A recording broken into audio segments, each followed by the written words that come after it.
கர்த்தர் நம்மை ஆசீர்வதிப்பாராக.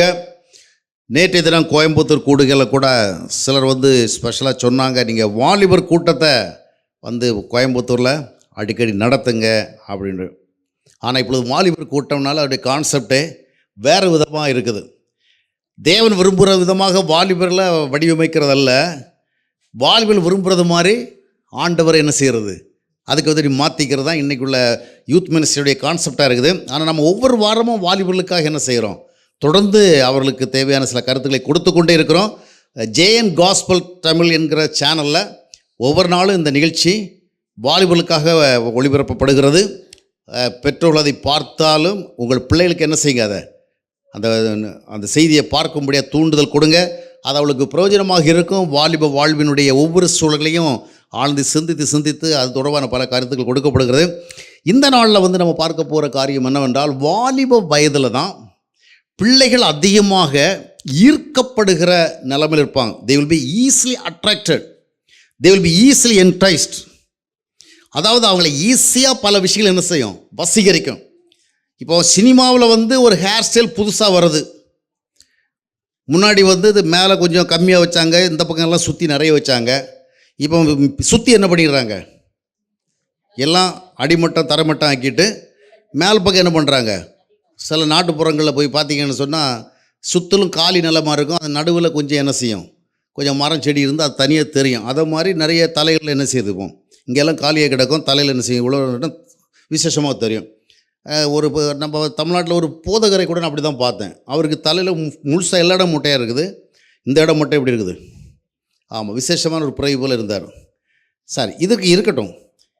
இந்த மாதிரி ஒரு ஸ்டைல் வருதுன்னு சொன்னால் முதலாவது அதை யார் ஃபாலோ பண்ணுறா, வாலிபர்கள். ஏன் வயதுக்கு ஃபாலோ பண்ண மாட்டேங்கிறாங்க?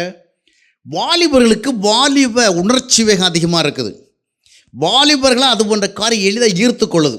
ஒரு புதிய ட்ரெஸ் கோடு வருது, புதிய ஃபேஷன் ட்ரெஸ் வருது. ஒரு சினிமா ஸ்டார், ஒரு சினிமா ஹீரோ என்ன பண்ணுறான், ஒரு குறிப்பிட்ட விதமான கலர்ஃபுல் ட்ரெஸ்ஸை போட்டு, ஒரு வித்தியாசமான ஒரு ஃபேன்சி ட்ரெஸ்ஸை போட்டு வரான். அதை பார்த்த உடனே யார் முதலாவது அது மாதிரி அணிய ஆசைப்படுறா? இங்கே இருக்கிற ப்ரோ ராயரா, இல்லை காளைப்பா, இல்லை கேசவனா, யார்? வாலிப பிள்ளைகள் தான் என்ன பண்ணுவாங்க, அதை பார்த்த உடனே நாமளும் அதை பண்ணி என்ன செய்யணும். அப்போ அதே மாதிரி தான் சினிமாவில் ஒரு லேடி ஒரு விதமான ஒரு கவர்ச்சியோடைய அணிகிறான்னா அதை மாதிரி அணிகணும் ஆசை இங்கே இருக்கிற 50-60 வயசுக்கு வராது. இதுக்கு யாருக்கு வரும்?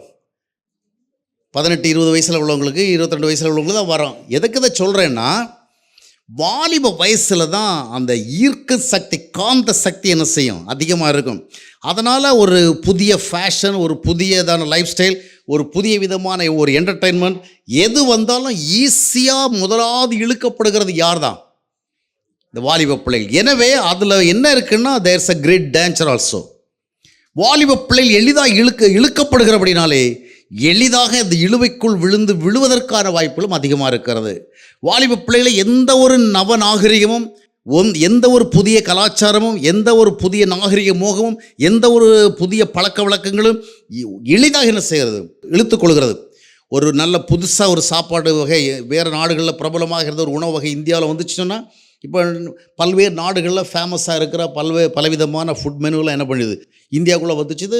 மூளை முடுக்கெல்லாம் மக்கள் தேடி போகிறாங்க. பார்த்திங்கன்னா இங்கே கேண்டீன் ஸ்ட்ரீட்னு ஒன்று பாண்டிச்சேரியில் இருக்குது. அங்கே பார்த்திங்கன்னா ஒரு இன்டர்நேஷ்னல் பிராண்டினுடைய ஒரு சின்ன குட்டி கடை தான், ஒரு பிராண்டை வச்சுருக்கான். நான் நினச்சேன் இந்த சந்துக்குள்ளே எவன்டா இவன் சாப்பாடை சாப்பிடுவான்னு. ஆனால் அங்கே சாயங்காலம் பார்த்தா அங்கே ஒரு 10 வாலிபர்கள் என்ன செய்கிறாங்க, ஒரு மரத்துக்குள்ளே 4 சேர் போட்டு வச்சுருக்குறாங்க, அதை சாப்பிட்றதுக்கு அங்கே உட்காந்துருக்குறாங்க. அப்போ எந்த ஒரு உணவாக இருந்தாலும் சரி, எந்த ஒரு உடையாக இருந்தாலும் சரி, எந்த ஒரு கவர்ச்சிகரமான காரியமாக இருந்தாலும் சரி, அந்த வாலிபல் என்ன செய்கிறாங்க, எளிதாக இழுக்கப்படுகிறபடினாலே, இவ்விதமாக நீ எளிதாக இழுக்கப்படுகிற நிலைமை இருக்கிறபடினாலே you have to be very very careful. ஏன்னா சரியானவைகள் வாலிபர்களை வேகமாக இழுக்காது. ஒருத்தன் நல்ல விதமாக உடுத்துக்கொண்டு, நல்ல விதமாக நல்ல ஸ்டாண்டர்டாக இருக்கிறான், நல்ல விதமாக செயல்படுறான், ஜென்ரலாக நடந்துக்கிறான், இவனை பார்த்தா எந்த வாலிபர்களும் என்ன செய்யப்பட மாட்டாங்க, ஈர்க்கப்பட மாட்டாங்க. ஒரு நேர்மையானவனை பார்த்தா, ஒரு உண்மையானவனை பார்த்தா, ஒரு யோக்கியனை பார்த்தா, ஒரு நல்லவனை பார்த்தா எந்த வாலிபர்களும் எந்த வாலிபிகளும் என்ன செய்ய மாட்டாங்க, இழுக்கப்பட மாட்டாங்க. ஆனால் இப்போ வீக்கெண்டில் பார்த்தீங்கன்னா பாண்டிச்சேரிக்குள்ளே அதர் ஸ்டேட்டில் உள்ளவங்க நிறைய ஆண்களும் பெண்களும் என்ன செய்கிறாங்க, எல்லாம் 12 வயசு 16 வயசு 17 வயசு 18 வயசு 20 வயசுன்னு என்ன செய்கிறாங்க, அரை குறை உடைகளோடு அங்கங்கே சுற்றிக்கிட்டு இருக்கிறோம். நம்ம இங்கே உள்ளவங்களும் என்ன பண்ணுறாங்க, உத்து கவனிக்கிறாங்க. உத்து கவனிச்சுட்டு அங்கேருந்து வருகிறவங்கள தான் நம்ம இப்படி பார்க்க வேண்டியிருக்குதா, இங்கே இருக்கிற நம்மையும் மற்றவங்க என்ன செய்யட்டும் அதை மாதிரி பார்க்கணுன்னு உடனே இதை இமிட்டேட் பண்ணுறாங்க. இந்த மாதிரி நிறைய விஷயங்கள் இருக்கிறதுனால நீ இந்த விஷயத்தில் ரொம்ப ஜாக்கிரதையாக இருக்க வேண்டிய. என்றால் முதலாவது அது இழுக்கப்படுகிற தன்மை இருக்கிற அப்படின்னாலே உலகத்துக்கு கவர்ந்திழுக்கிற தன்மை அதிகமாக இருக்குது. வாலிபர்களுக்கு கவரப்படுகிற அவங்க என்ன பண்ணுறாங்க, ஈஸிலி தே ஆர் அட்ராக்டட்.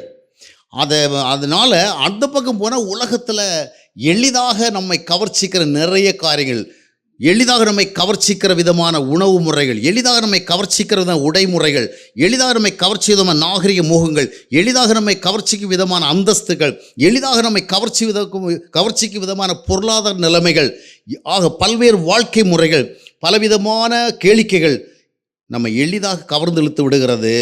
இந்த இழுவைகளுக்குள்ளே நாம் ஒரு பேலன்ஸ்டாக இல்லாதபடிக்கு, ஒரு கண்ட்ரோல் சிஸ்டம் இல்லாதபடிக்கு இழுக்கப்பட்டு போய்விடுவோம் என்றால் என்ன நடைபெறும் என்று சொன்னால், நாம் எல்லாவற்றாலும் இழுக்கப்பட்டு ஒரு நாள் வரும், நல்லா சாப்பிடுவோம், நல்லா உடுப்போம், நல்லா வாழ்வோம், நல்லா ஸ்டைல் ஃபாலோ பண்ணுவோம், எல்லாம் பண்ணிக்கிட்டு கொஞ்சம் காலத்துக்கு பிறகு என்ன பண்ணுவோம்னா என்னடா வாழ்க்கையோடு சிந்திக்க ஆரம்பிப்போம். சாலோமனுக்கு நல்லா சாப்பிட்றதுக்கும், நல்லா உடுக்கிறதுக்கும், நல்லா வாழ்கிறதுக்கும், நல்லா அனுபவிக்கிறதுக்கும், நல்ல ஸ்டேட்டஸ் என்ஜாய் பண்ணுறதுக்கும் lot of good chances he had எல்லாம் இருந்தது. ஆனால் ஒரு நாள் வந்தோட சிந்திச்சான், என்னடா வாழ்க்கை இப்படியே சாப்பிட்டு இருக்கிறதானா, இப்படியே கொடுத்துட்டு இருக்கிறதானா, இப்படியே என்ஜாய் பண்ணிட்டு இருக்கிறதானா, இதை தப்பால் ஏதாவது இல்லையா அப்படி சொல்லிட்டு என்ன பண்ணான், கடைசியில் என்ன கண்டுபிடிச்சான், மாயை எல்லாம் மாயை, சூரியனிகளை நடந்துவிடலாம் கவனித்து பார்த்தேன். இன்றைக்கி ஒருத்தன் நார்மலாக நம்ம சொசைட்டியில் ஒரு கல்யாணத்தை பண்ணிக்கிட்டு மாயன்னு கண்டுபிடிச்சிட்டான். பட்டுன்னு ஒரு கல்யாணம் தான் ஆகிடுக்குது, எல்லாம் மாயங்கிறான். 2 குழந்தை தான் பிறந்திருக்கு, எல்லாம் மாயன்னு கண்டுபிடிச்சிட்டான். இப்போ தான் கொஞ்சம் வசதிக்கு வந்திருக்கிறான், வந்த உடனே மாயன்னு கண்டுபிடிச்சிட்டான், எதுலேயும் ஒன்றும் இல்லைங்கிறது. ஆனால் சாலமன் ராஜா அப்படிலாம் அவசரப்பட்டு முடிவுக்கு வரல. 1000 பேரை கல்யாணம் பண்ணி தான் என்ன சொன்னார், எல்லாம் மாயப்பா, நீங்கள் எல்லாம் நல்லவங்க, ஒன்றுலேயே கண்டுபிடிச்சிட்டிங்க, நான் 1000 வரைக்கும் போய் என்ன செய்ய, எதையும் அவசரப்பட்டு முடிவு வரக்கூடாது அப்படின்னு இந்த நாட்டு போகணும் அந்த நாட்டு போகணுன்னு பல்வேறு நாட்டுகளில் மல்டி லெவலில் மல்டி கலரில் என்ன பண்ணேன், எல்லாவற்றிலும் போயிட்டு கடைசியில் கண்டுபிடிச்சினப்பா, எல்லா மாயும் மனசுக்கு. அப்போ வாழ்க்கையில் எளிதாக இழுக்கப்படுகிறோம், நாகரிகம் எளிதாக இழுத்து விடும், பொழுதுபோக்கு எளிதாக இழுத்து விடும், பலவிதமான காலம் இழுத்து விடும். ஆனால் ஒரு நாள் வருகின்ற பொழுது வாழ்க்கை என்னங்கிற கேள்வி வரும். ஏன்னா உனக்கு ஒரு குறிப்பிட்ட விதமான ஒரு நல்ல நோக்கம் சார்ந்து இழுக்கப்படாதபடினாலே நீ இழுக்கப்பட்டவைகள் எவைகளும் உனக்கு உண்மையான திருப்தியை கொடுக்க. நாட்கள் செல்ல செல்ல செல்ல இதெல்லாம் என்ன ஒரு மொனோட்டனஸாக மாறிடும். எல்லாம் இதுதானா, டெய்லி தான் சாப்பிட்றோம், டெய்லி தான் உடுக்கிறோம், என்னத்தை கிடைக்குது அப்படிங்கிறத மாதிரி. எளிதாக இழுக்கப்படும் நிலைமையில் இருக்கிறதை புரிந்து கொள்ள வேண்டும். அதாவது இம்யூனிட்டி பவர் கம்மியாக இருந்தால் இன்ஃபெக்ஷன் வேகமாக நடக்கும் இல்லையா. சிலர் பார்த்திங்கன்னா அந்த டோர் பக்கத்தில் இருந்தால் ஒரு தும்மல் விடுவாங்க, இங்கே நிற்கிறவங்களுக்கு என்ன வந்துடும், சளி பிடிச்சிடும், புரியுதா. சிலர் பார்த்திங்கன்னா பக்கத்தில் இருந்து மூக்கை சீந்தி விடுவாங்க, இவங்களுக்கு ஒன்றுமே ஆகாது. சிலர் பார்த்திங்கன்னா திடீர்னு தும்முவாங்க, அவங்க தும்மி அந்த பக்கம் போனால் நான் தும்மி இந்த பக்கம் வந்துடுவேன், ஒரு அதிர்ச்சி. ஏன்னா இந்த மாதிரி தும்முனவங்களால் நமக்கு என்ன வந்திருக்குன்னு தெரியும். அதனால் இவங்க திடீர்னு ஒரு சீந்தல் போட்டாங்கன்னு சொன்னால் மாட்டிக்கிட்டோமே சரியான்னு சொல்லி நான் எனக்கு பெரிய ஜோல்ட்டே ஆகிடும். ஆனால் சிலர் பார்த்திங்கன்னா கவலைப்பட மாட்டாங்க. ஆமாம், பக்கத்தில் தான் இருப்பாங்க, பக்கத்தில் இருக்கிறவங்களுக்கு கடுமையான வியாதி இருக்குது, இப்படி ஒன்றுமே நடக்காது, அது இருக்கிறது. ஆனால் வாலிப வயது இம்யூன் சிஸ்டம் ரொம்ப வீக்காக இருக்கும். எளிதாக இழுக்கப்படுவாய், எளிதாக ஈர்க்கப்படுவாய். ஆனால் இதனுடைய விளைவாக பல தீய விளைவுகளுடைய வாழ்க்கையில் வரும். அதில் முக்கியமாக சலிப்பு வந்துவிடும், வாழ்க்கையில் வெறுமை வந்துவிடும். ஏன்றால் இந்த உணவு முறைகள், இந்த உடைமுறைகள், இந்த நாகரிகங்கள், இந்த பொழுதுபோக்குகள் எவைகளும் உன்னுடைய வாழ்வில் நீ சந்தோஷமாக இருக்கிறாங்கிற ஒரு சாட்டிஸ்ஃபைனஸ் தரவே தராது. இரண்டாவதாக பார்க்கும்பொழுது உலக கவர்ச்சிகளை பார்த்தோம், தவறான உறவு கவர்ச்சிகள். ஒரு வாலிப வயதில் இருக்கும் பொழுது ஆணாக இருந்தாலும் சரி பெண்ணாக இருந்தாலும் சரி ஈர்ப்பு சக்தி, அதாவது இந்த ஆப்போசிட் ஜெண்டராக இருக்கும் பொழுது அந்த ஜெண்டர் அட்ராக்ஷன் எப்படி இருக்கும், ரொம்ப பவர்ஃபுல்லாக இருக்கும், எளிதாக ஈர்க்கப்பட்டு விடும். அதனால தான் ரொம்ப கேர்ஃபுல்லாக இருக்கணுங்கிறது.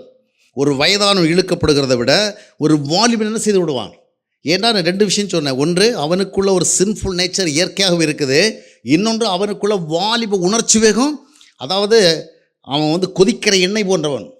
ஒரு வாலிப பெண்ணாக இருந்தாலும் சரி, ஒரு வாலிப பையனாக இருந்தாலும் சரி, எப்படிப்பட்டவர்கள், கொதிக்கிற எண்ணெய் போன்றவர்கள். அதில் ஏதாவது ஒன்று ஈர தன்மை உள்ளது விழுந்துச்சு என்ன வரும், உடனே ஃப்ரை ஆகிடும்.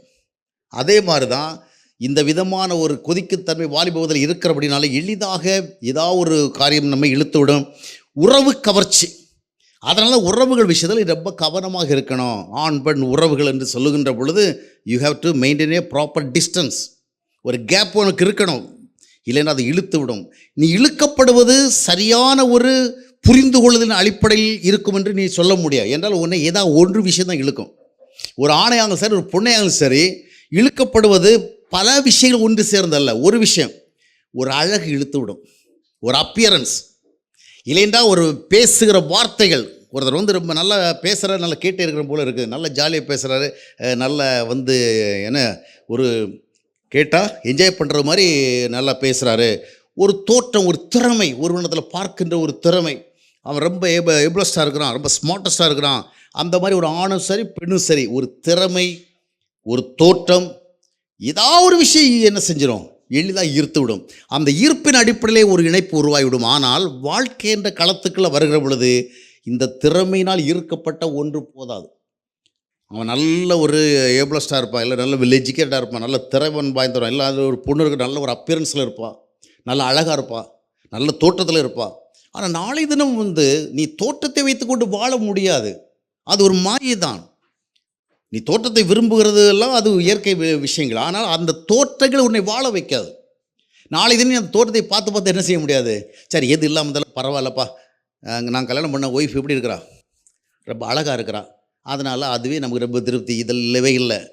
வாழ்க்கையில் வேறு விஷயங்கள் இல்லை என்று சொன்னால் அழகாக தோன்றாதவர்களை விட அழகாக தோன்றுகிறவர்கள் தான் அதிக வெறுப்பை கொடுப்பார்கள். புரியுதா? சில விஷயங்கள் இங்கே தெரிஞ்சுக்கணும். சில அழகுக்கே முதல் முக்கியத்துவம் கொடுத்து அப்படியே சாதிக்கிறான். அப்புறம் மிஸ் அண்டர்ஸ்டாண்டிங் வருது. அப்புறம் பார்த்திங்கன்னா ஓரளவுக்கு அழகான ஒரு பொண்ணை கல்யாணம் பண்ணிக்கிட்டு மிஸ் அண்டர்ஸ்டாண்டிங் ஏற்பட்டு வருத்தப்படுறவனை விட ரொம்ப அழகான பொண்ணை கல்யாணம் பண்ணிக்கிட்டு மிஸ் அண்டர்ஸ்டாண்டிங் வருது போனால் ரொம்ப கஷ்டப்படுறான். இந்த அழகு பார்த்தாலும் அவனுக்கு எரிச்சலாக வருது. இதை பார்த்தாலே உனக்கு போய் இவ்வளோ பெரிய அழகு கடவுள் கொடுத்துருக்காரு, நீ உள்ளுக்குள்ளே இப்படி இருக்கிற, வெளியே இப்படி இருக்கிற, அப்படி பார்த்து பார்த்து எரிச்சல் அடைகிற நிலைமை ஏற்படுகிறது. எதுக்கு சொன்னால், ஆனால் இந்த அழகு, இந்த அப்பியரன்ஸ், இந்த திறமை, இந்த பேச்சு, இந்த நடத்தை ஏதாவது ஒன்று ஈஸியாக கவர்ந்து விடும். ஆனால் அது உனக்கு வாழ்வதற்கு போதாது. அந்த திறமை வைத்து நீ வாழ்ந்து விட முடியாது. இதுக்கு அப்பால் குணாதிசயங்கள் என்ற ஒன்று இருக்கிறது, பண்புகள் என்ற ஒன்று இருக்கிறது, நடத்தைகள் என்ற ஒன்று இருக்கிறது. எனவே அவசரப்பட்டு நீ கவர்ச்சிக்கப்பட்டு விட்டால், வசீகரிக்கப்பட்டு விட்டால் நீ வெளியே வருகிறது it will be a very difficult thing. Mostly உனக்கு அது முடியாத காரியமும் மாறிவிடும். எனவே எதற்கு இதை சொல்லுங்கன்னா, உன்னுடைய நிலைமை ஒரு அதாவது தான் எளிதாக வந்து அதாவது நோய் எதிர்ப்பு சக்தி கம்மியாக இருந்தால் நம்ம ரொம்ப கேர்ஃபுல்லாக இருக்கிறோம்ல. தண்ணி குடிக்கிறதுல கேர்ஃபுல்லாக இருக்கிறோம், குளிர்ந்த சூழலில் இருக்கிற கேர்ஃபுல்லாக இருக்கிறோம், இல்லைன்னா இதை சாப்பிட்ற விஷயத்தில் கேர்ஃபுல்லாக இருக்கிறோம். ஏன் நமக்கு என்ன பிரச்சனை? அதாவது ஒரு என்ன சொன்னேன், அந்த நோய் எதிர்ப்பு சக்தி, இம்யூனிட்டி சிஸ்டம் எப்படி ரொம்ப வீக்காக இருக்குன்னா ரொம்ப கேர்ஃபுல்லாக. அதே போல் வாலிப வயசில் எளிதாக ஈர்க்கப்பட தன்மை இருக்குது. அப்படின்னாலே உலக கவர்ச்சியினால் எளிதாக விழுந்து விடாதபடிக்கு நீ எச்சரிக்கையாக இருக்க வேண்டும். உறவு கவர்ச்சியினால் இழுக்கப்பட்டு விட எச்சரிக்கையாக இருக்க வேண்டும். மூன்றாவதாக பொழுதுபோக்கு விஷயங்கள். இந்த உலகத்தில் நிறைய விஷயங்கள் மகிழ்ச்சியாக இருக்கும். நீ கேட்கிற இசை, நீ பார்க்கிற காட்சிகள், நீ பார்க்கிற நிகழ்ச்சிகள், நீ பார்க்குற டிஃப்ரெண்ட் என்டர்டெயின்மெண்ட் ஷோஸ் எல்லாம் உனக்கு மகிழ்ச்சியாக இருக்கும். ஆனால் இவைகளினால் உனக்கு நாளை உடலும் பாதிக்கும், உள்ளமும் பாதிக்கும், உன் எதிர்காலமும் பாதிக்கும், உன்னுடைய வாழ்க்கையில் இருக்கிற செயல்முறைகளும் பாதிக்கும். In different areas you will be affected.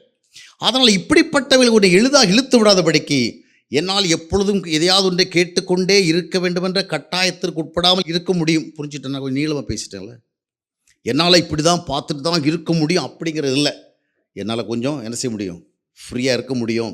எப்பொழுது கேட்டுக்கொண்டு தான் இருக்க வேண்டும், எப்பொழுதும் பார்த்து கொண்டு தான் இருக்க வேண்டும், எப்பொழுதும் ஒரு நிகழ்ச்சி என்ஜாய் பண்ணி கொண்டு தான் இருக்க, இந்த கட்டாயத்தில் இல்லை.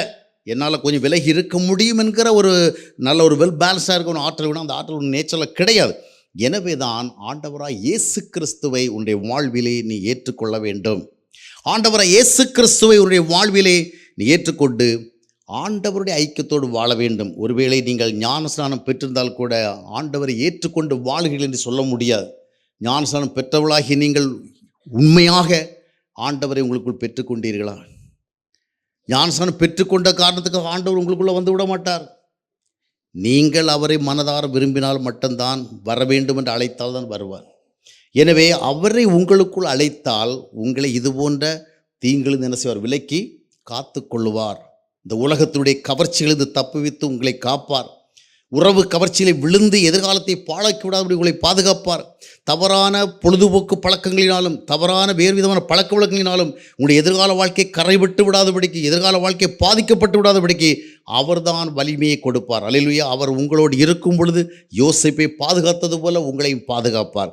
யோசேப்பை நிலைநிறுத்துறது போல உங்களை நிலைநிறுத்துவார். எனவே கேட்கின்ற அந்த வார்த்தைகளை நீங்கள் ஒரு போதுமான கவனத்துடன் கேட்டு ஆண்டவரோடு இணைந்து வாழுங்கள். உலகம் உங்களை கவர்ச்சித்து விடாதபடிக்கு, உறவுகள் உங்களை கவர்ச்சித்து விடாதபடிக்கு, உலக பொழுதுபோக்குகள் கேளிக்கை உங்களை கவர்ச்சித்து இழுத்து கொள்ளாதபடிக்கு எச்சரிக்கையாக இருங்கள். கர்த்தர் உங்களை ஆசீர்வதிப்பாராக.